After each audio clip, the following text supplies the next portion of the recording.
MTV news Kannada ವಾಹಿನಿಗೆ ಸ್ವಾಗತ. ದೆಹಲಿಯಲ್ಲಿ ಕಳೆದ 10 ವರ್ಷದಿಂದ ಶಕುನಿ ಆಡಳಿತ ಅಂತ್ಯವಾಗಿದೆ ಎಂದು ಶಾಸಕ ಅಭಯ್ ಪಾಟೀಲ್ ದೆಹಲಿ ಮಾಜಿ ಸಿಎಂ ಅರವಿಂದ್ ಕೇಜ್ರಿವಾಲ್ ವಿರುದ್ಧ ಹರಿಹಾಯ್ದರು. ಶನಿವಾರ ಬೆಳಗಾವಿಯಲ್ಲಿ ಮಾತನಾಡಿದರು.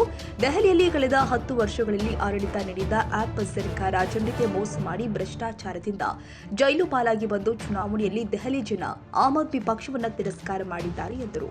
ದಿಲ್ಲಿ ಚುನಾವಣೆ ಶಕುನಿಯ ಅಂತ ಶಕುನಿ ಹೆಂಗೆ ಮಹಾಭಾರತನಾಗ ಶಕುನಿಗೆ ಯಾವ ರೀತಿ ಅದರ ಪ್ರತಿರೂಪ ಇವತ್ತಿನ ಕಾಲನಾಗ ಅಂದ್ರೆ ಅರವಿಂದ್ ಕೇಜ್ರಿವಾಲ್ ಸುಳ್ಳ ಅಸತ್ಯ ಒಟ್ಟು ಜನರನ್ನ ಭ್ರಮ ನಿರಸನ ಮಾಡುವಂಥದ್ದು ಬಹುತೇಕ ಏನು ಭ್ರಷ್ಟಾಚಾರ ವಿರೋಧಿ ಅಂತೇಳಿ ಒಂದು ಆಂದೋಲನ ಮಾಡಿ ಅದರೊಳಗೆ ಪಾತ್ರ ವಹಿಸಿ ರಾಜಕೀಯ ಅದನ್ನು ಬಳಸ್ಕೊಂಡು ಜನರನ್ನ 10 ವರ್ಷದ ದಿಲ್ಲಿ ಜನರನ್ನು ಮೂರ್ಖ ಮಾಡುವಂತ ಪ್ರಯತ್ನ ಮಾಡಿದ್ರು. ಈಗ ದಿಲ್ಲಿ ಜನ ಜಾಗೃತ ಆಗಿದ್ದಾರೆ, ಅವರ ಸ್ಥಾನವನ್ನು ಇವತ್ತು ತೋರಿಸಿಕೊಟ್ಟಿದ್ದಾರೆ.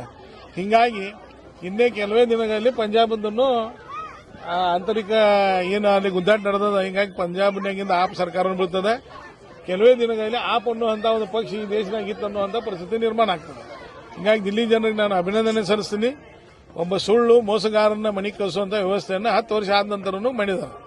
ಏನು ಸ್ಟ್ರಾಟಜಿ ಮಹಾರಾಷ್ಟ್ರದಲ್ಲಿ ಹರಿಯಾಣದಲ್ಲಿ ಆದಂತಹ ಸ್ಟ್ರಾಟಜಿಯನ್ನು ದಿಲ್ಲಿಯಲ್ಲಿ ಮಾಡಿದ್ದ ಸಂಘಟನೆ ಮುಖಾಂತರ ಮೋದಿ ಅವರ ವರ್ಚಸ್ವ ಸಂಘಟನೆ ಸಂಘ ಪರಿವಾರದ ನಿರಂತರ ಕಾರ್ಯಕರ್ತರ ಪರಿಶ್ರಮದಿಂದ ಇವತ್ತು ದಿಲ್ಲಿ.